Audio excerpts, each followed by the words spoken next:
Саламатсыздарбы, эфирде ачык сөз алып баруусу. Бүгүн бизде конокто Эрнис Назарбекович. Саламатсызбы? Саламатчылык. Алгачкы суроо: эмне себептен Кыргызстанда энергия кризис пайда болду? Энергия кризис пайда болгону себептери айтып кетейин. Биринчиден, 2001 жылы Кыргызстандын өкмөтү, Кыргызстан эл аралык каржы институттарынын программасын алып алышкан. Ошону болсо эмгиче аткарып келатышат. Бул эмне деген программа? Бул биздин электроэнергетика системаны чачып, бир компания Кыргыз Глав энергия болчу, аны чачып 7 компания кылып коюшкан. Анан атаандашып анан кийин өнүккүлө деген программасы болчу да. Бул болсо биздин мамлекетке, биздин энергетика системасына каршы программа. Ошол каршы программаны эмгиче аткарып келатат. Өкмөт болсо алмашып атат, бирок программа ошол калып атат. Бул жерде ошол 10 жылдын ичинде, акыркы 10 жылдын ичинде 2014-2014 жылдын арасында Кыргызстанда 40 миллиард киловатт саат жоголуптур.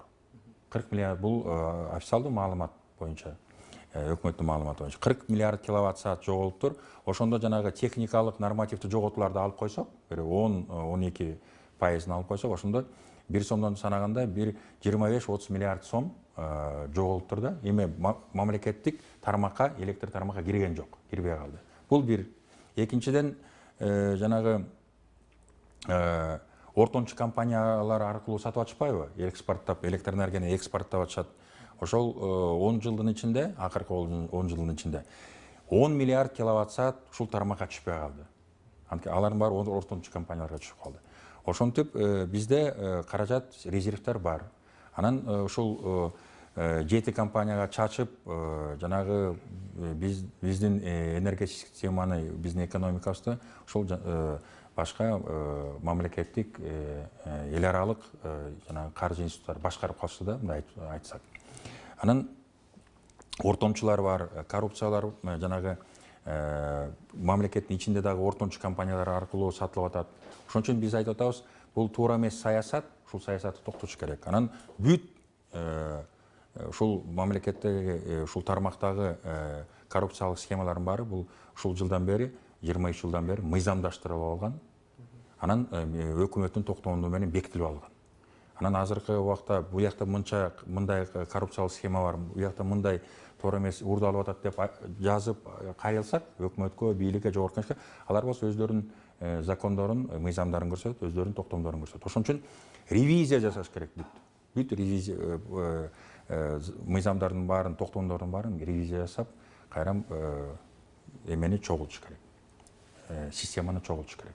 Жылына мамлекеттик бюджеттен жылына ошо электр энергияга бөлүнүп турган акча каяка жумшалып атат? Эми бул жерде мындай, биздин электр энергетика система өзү кирешелүү система. Кирешелүү система, мындай алып көрсөк, эгер суунун көлөмү толук болсо, жумуш көлөмү, иш көлөмү менен болсо, 15 миллиард киловатт саат өндүрөбүз Кыргызстан.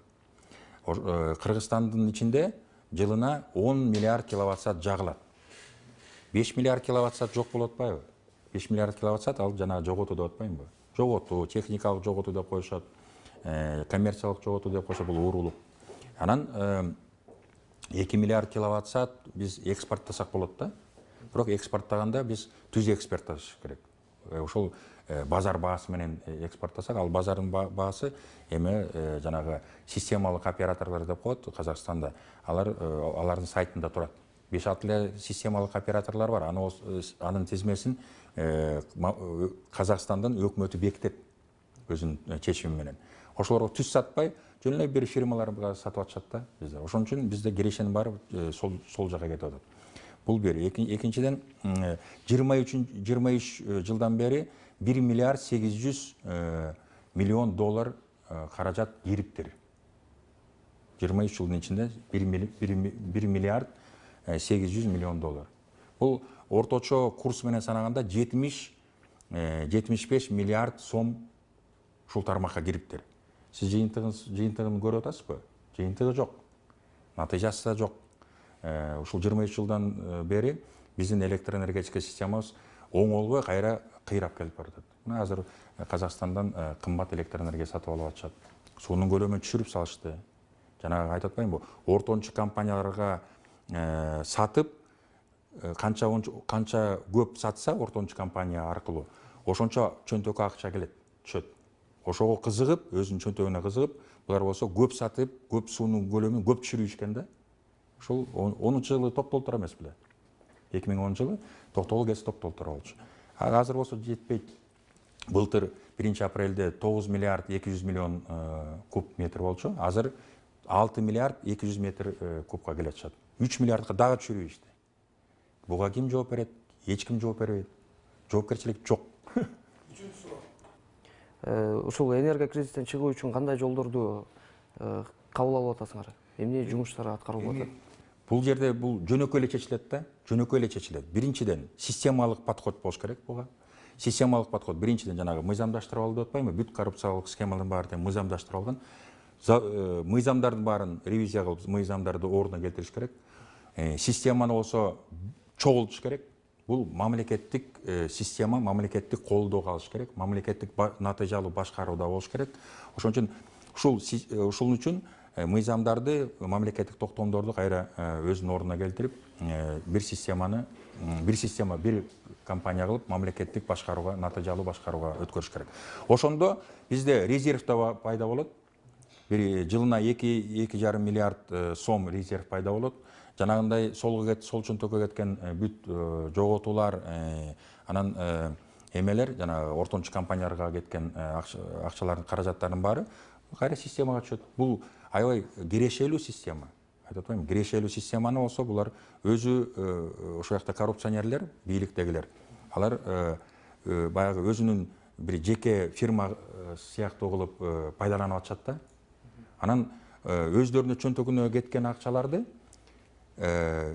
бул кирешелер эмеге чыгым болот да, тиги мамлекеттик компания. Ошол чыгымдардын баарын элдин мойнуна илип тарифтерди көтөрүп атат. Тарифтерди көтөргөн саясат жөнүндө бул башка тема. Ошол туура эмес саясатты алып барып атышат. Башаламан тарифтерди бул методикасы да жок булардын. Оюна келген бааны коюп, бизди элди алдап, бүт чыгымдын баарын элдин мойнуна жүктөп атышат. Элиңиз Назарбекович, сиздин келип маек куруп бергениңизге чоң рахмат. Саламатта болуңуз.